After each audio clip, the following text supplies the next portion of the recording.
Bom, pessoal, então vamos aqui para a aula 20 do capítulo 7, que na verdade então é a aula final aqui desse capítulo 7, tá bom? Então eu vou resolver com vocês aqui 3 exercícios desse capítulo 7, só para vocês verem mais ou menos aí como é que faz esses exercícios, tá bom? Então o primeiro exercício que eu queria conversar com vocês aqui rapidamente, né, exercício bem simples, é o 7.1.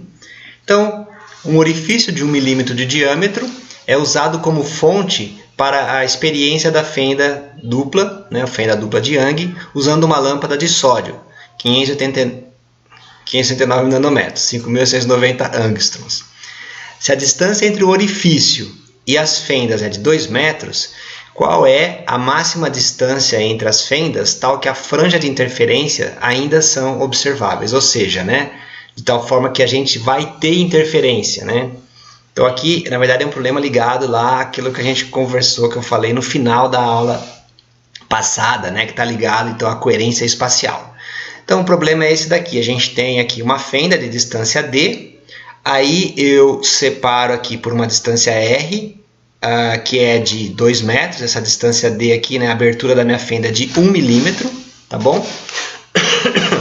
E o comprimento de onda, então, é 5.890 vezes 10 a menos 10 metros, né? Que são 5.890 angstroms.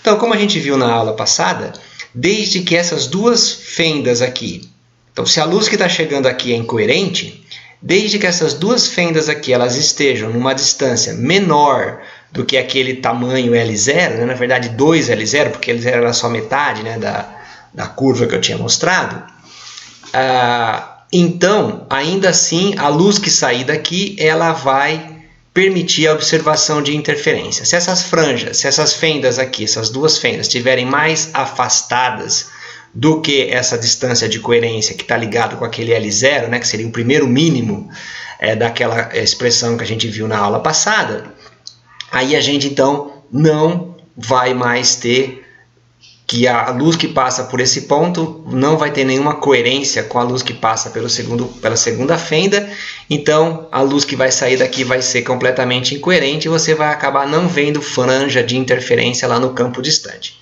Bom, então a gente vai definir aqui o nosso L de coerência como sendo 2L0, tá bom? Que é então R lambda sobre D, como a gente viu lá na aula passada. E aí é só substituir aqui as continhas, né?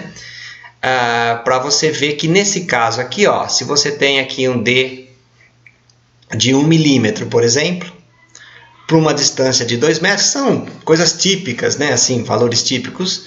Essas duas fendas elas podem estar separadas de 12 milímetros. Então, se elas estiverem afastadas uma da outra aqui de 12 milímetros, até 12 milímetros, isso aqui vai garantir que eu tenho coerência entre a luz que sai desse ponto e a luz que sai daquele ponto, permitindo então que a gente consiga fazer o experimento de dupla fenda de Young, tá bom? Bom, o exercício 7.2 é um exercício assim, um pouquinho mais tranquilinho também, só para mostrar aqui para vocês como é que faz.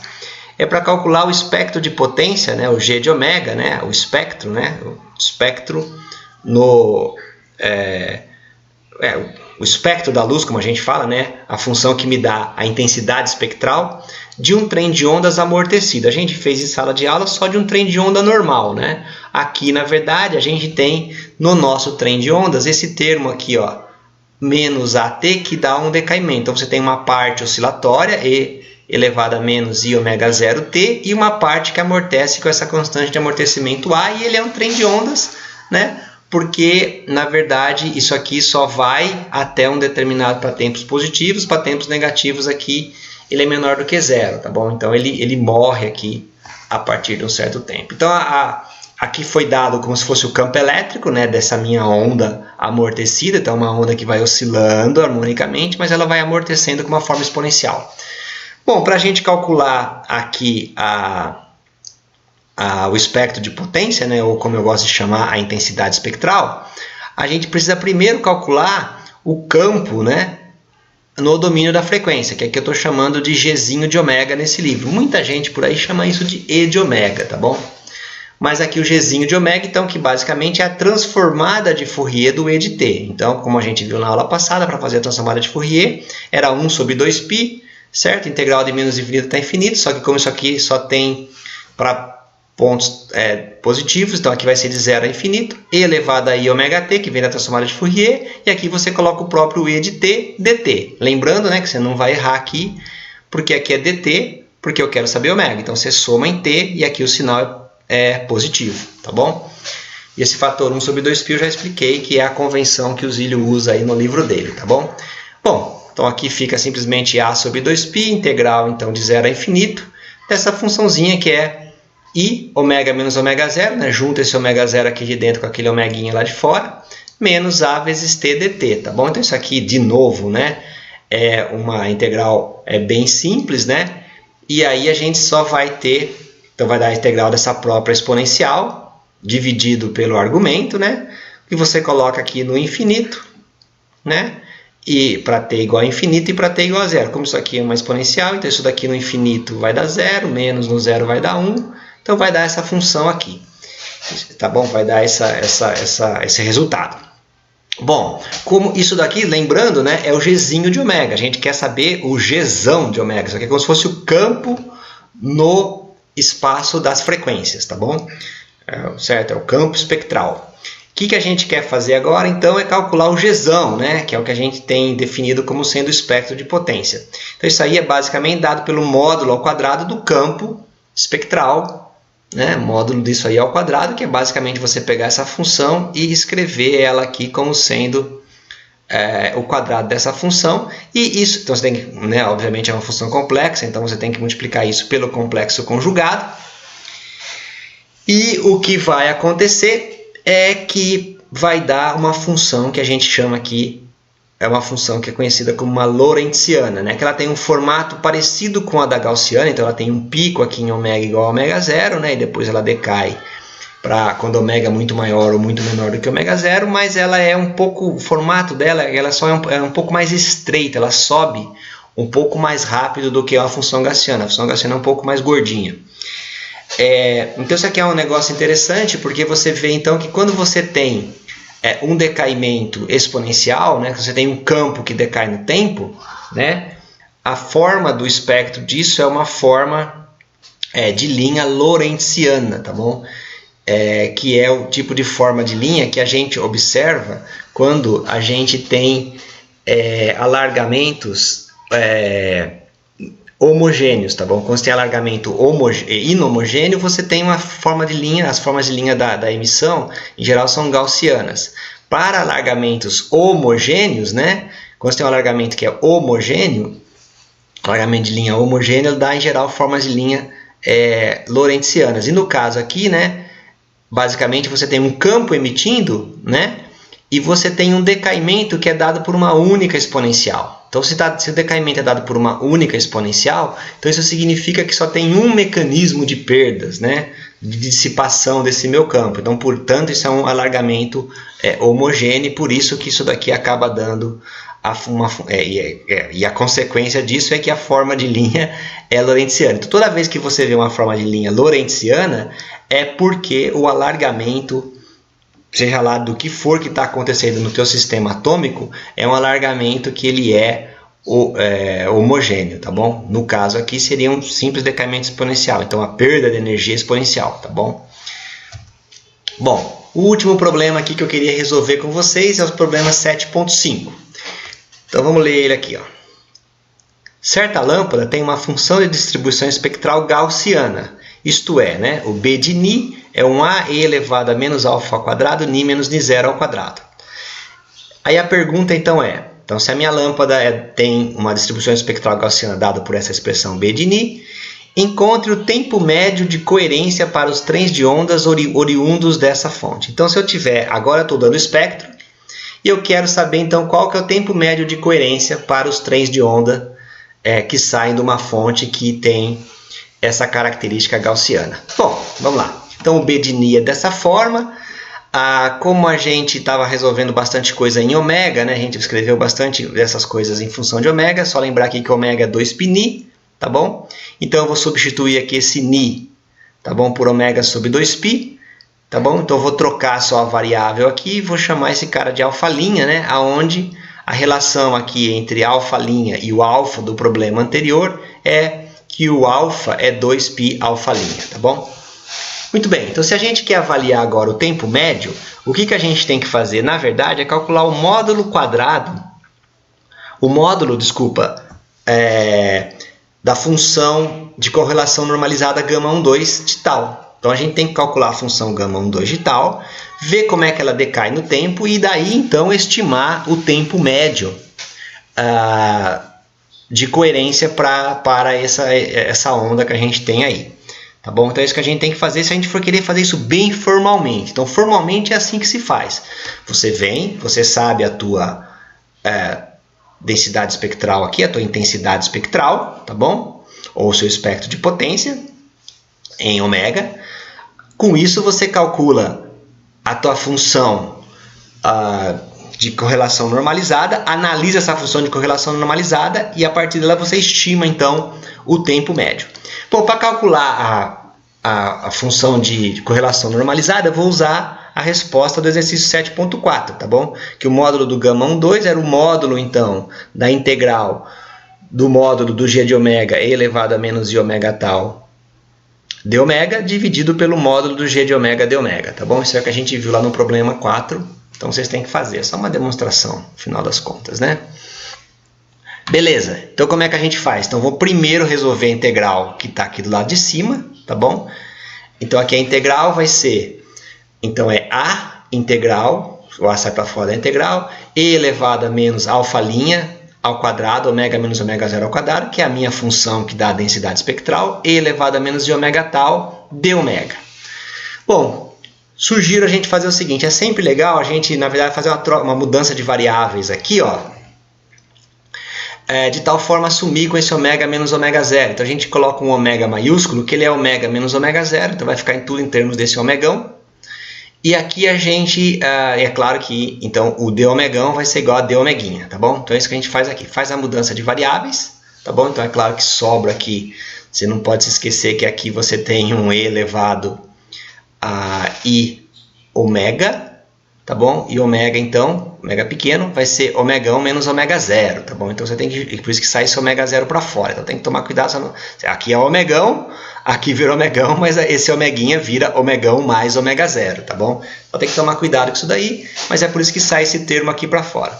Bom, o próximo passo, eu vou deixar para vocês pensarem, mas, então basicamente, a partir dessa equação aqui, ó, a gente faz como a gente já fez numa aula mais para trás, tá bom? Você completa quadrados. Eu fiz em sala de aula um problema mais ou menos equivalente matematicamente falando.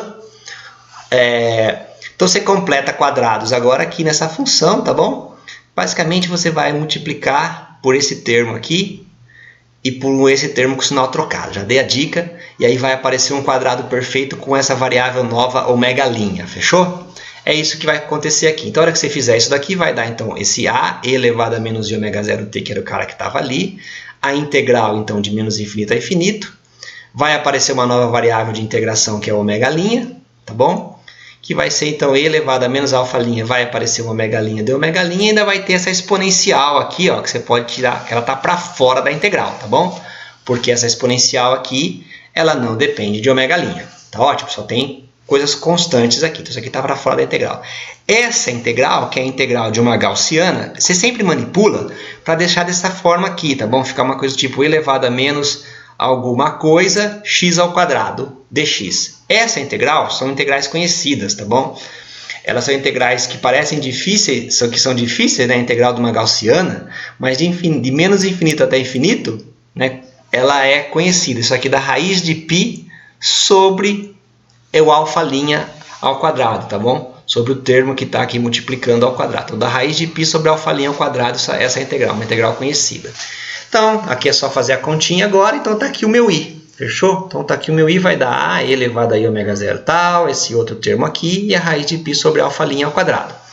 Bom, isso aqui é o que está no meu numerador. Para o meu denominador é a mesma função, só que agora é como se o tal fosse zero, tá bom? Porque quando o tal dá zero, essa exponencial dá 1. Então basta a gente vir nessa expressão aqui, ó, e colocar para quando o tal é zero. Quando o tal é zero, isso aqui dá 1, isso aqui dá 1, né? Então, isso daqui vai dar simplesmente a raiz de π sobre alfa'. Então, isso daqui é a minha integral para tal igual a zero, que é o que está no meu denominador dessa expressão, que é a expressão que eu estou querendo calcular. Então, eu calculei a integral no numerador para um tal qualquer, fiz para tal igual a zero, descobri quanto é que é o valor dela embaixo, e agora só junto tudo. Então, como é que fica o meu gama 1, 2? Então, volto lá na minha expressão para gama 1, 2, coloco a expressão aqui para o numerador, a expressão para o denominador, então é claro que vai cortar, né? Porque é a mesma coisa. Então, vai sobrar aqui o meu gama 1, 2, ele é o quê? Ele é 1 elevado a menos i ômega 0 tal, tá bom? Então, é uma parte oscilante em tal. E tem um outro termo que é 1 elevado a menos tal ao quadrado sobre 4 alfa' ao quadrado. Que esse sim é o termo que dá o decaimento, tá bom? Então, a hora que eu olho aqui para a minha função de correlação, né, que me dá o grau de coerência, tem um termo que oscila e tem um termo que decai. Então, quanto que seria um tempo médio de coerência? Bom, vamos fazer uma consideração. Vamos observar só a parte exponencial, tá bom? Que é essa parte aqui, ó, e elevado a menos tal ao quadrado sobre 4 alfa' ao quadrado. E vamos ver que, né, para qual valor de tal eu preciso para que essa exponencial caia para e a menos 1, ou seja, 67% do valor de máximo que ela tem. Então, vamos padronizar que e a menos 1 é o nosso tempo característico aí, meu tal característico. É claro que isso aqui vai acontecer quando tal ao quadrado for igual a 4 alfa' ao quadrado. Portanto, tal vai ser igual a 2 alfa'. Só lembrando, então, que alfa' é alfa sobre 2π. Portanto, o meu tempo de coerência médio, que eu estou chamando aqui, né, meu tempo de coerência característico, ele é alfa sobre π, tá bom? Ou seja, né, o meu tempo de coerência depende do alfa, né? Só lembrando que o alfa, na verdade, é o parâmetro que me dá a largura da minha função gaussiana da minha intensidade espectral, dividido por π. Tá bom? Então, essa é a maneira formal de resolver esse problema. Uma outra forma de fazer isso daí, bem mais simples, embora menos formal, é simplesmente olhar aquilo que a gente também já aprendeu no nosso curso quando a gente viu a coerência temporal. Está aqui a minha função de intensidade espectral em μ mesmo, tá bom? Não vou nem passar para ômega, tá bom? Então, aqui é uma gaussiana, como está desenhada aqui embaixo, centrada em n0. Δ eu vou chamar aqui Δ essa largura da minha gaussiana. E para estimar esse valor de Δ, eu vou tomar um decaimento de i a menos 1. Então, eu vou ver quanto que demora aqui, quanto tempo que leva para cair, qual frequência, né? Desculpa, qual frequência que o meu espectro cai de 1 de e a menos 1. Então, qual seria aqui a largura desse cara, né? A largura da minha gaussiana para esse valor de e a menos 1. Então, é claro, né? Só pegar aqui pela gaussiana, isso aqui é metade do Δ, né? Então, Δ sobre 2 é quando isso daqui dá 1 sobre alfa, né? Porque isso aqui é meia largura, né? Então, você precisaria de duas dessas para fazer a largura inteira. Então, isso aí você pode brincar. Depois você pensa bem, você vai ver que é óbvio isso daqui. Então, Δ sobre 2 é quando cai de 1 sobre alfa, tá certo? Então, você faz e a menos 1 aqui, né? Só observa aqui que esse cara aqui de ni 0 até o ni que deu isso é meia largura. Portanto, Δ é 2 sobre alfa, tá bom? Então, Δ aqui, a largura inteira, é 2 sobre alfa. Como a gente viu lá no nosso curso, o tempo de coerência, certo? Ele é 1 sobre Δ, certo? Como Δ é 2 sobre alfa, 1 sobre Δ é alfa sobre 2. Portanto, o nosso tempo de coerência aproximado aqui do nosso sistema é alfa sobre 2. Então, vocês estão vendo que é uma maneira meio quase que direta de você calcular isso daí. A única diferença é que foi dessa forma mais simples e menos formal, você encontrou alfa sobre 2. E se você fizer aqui com todo o formalismo, calculando o grau de coerência e vendo aqui que ele tem uma forma exponencial, você vê que vai dar alfa sobre π, que é alfa sobre 3,14, tá bom? Então, é aquilo que eu falo, professor, o que muda? Na verdade, isso não muda muito o preço do dólar, porque o que a gente quer saber em geral é se o tempo de... Então, a diferença que vai dar de você calcular alfa sobre 2 ou alfa sobre 3,14, aqui no caso não vai dar nada, né? Porque eu quero saber é o seguinte, eu quero saber se o tempo de coerência, se ele é 100 picosegundos, Se você fizer de um jeito, vai dar 100 picosegundos. Se você fizer do outro, talvez vai dar 130 picosegundos, entendeu? Então não faz muita diferença, né? Porque a diferença seria significativa se você estivesse falando assim, nossa, aqui o tempo de coerência é de 100 picosegundos e aqui o tempo de coerência é de 100 femtosegundos, entendeu? Ordens de grandeza maior, tá bom? Então, como uma estimativa, para você ter uma ordem de grandeza do tempo de coerência, em geral, de uma maneira informal, em geral, o que a gente faz é simplesmente pegar aqui a largura do teu espectro, certo? Usando algum critério, meia altura, 1 sobre E, você resolve. Não vai mudar também, vai mudar simplesmente fatores numéricos e com isso você vai conseguir estimar muito bem o tempo de coerência que aquele teu pulso descrito por aquela função espectral tem, tá bom? Bom, pessoal, então vamos lá. Eu fiz aqui uns 3 exercicinhos para vocês, tá bom? Fiz o 1, fiz o 2 e fiz o 5. Tá bom? Fiz o 1, o 2 e o 5. Aqui então está a resposta, que depois eu vou colocar lá no site para vocês baixarem esse arquivo aqui também, para essa aula. Então vocês podem fazer a lista e que mais para frente a gente marca a provinha então. Bom, pessoal, então com isso aqui a gente conclui o capítulo 7, que é o capítulo de coerência. Espero que vocês tenham conseguido aí pelo menos aprender ou perceber novos aspectos, né? É um capítulo cheio de novas informações, mas é uma coisa bastante interessante e tem muito mais, né, sobre coerência que pode ser estudado, que pode ser abordado. Então na próxima aula a gente começa lá com uma nova sessão.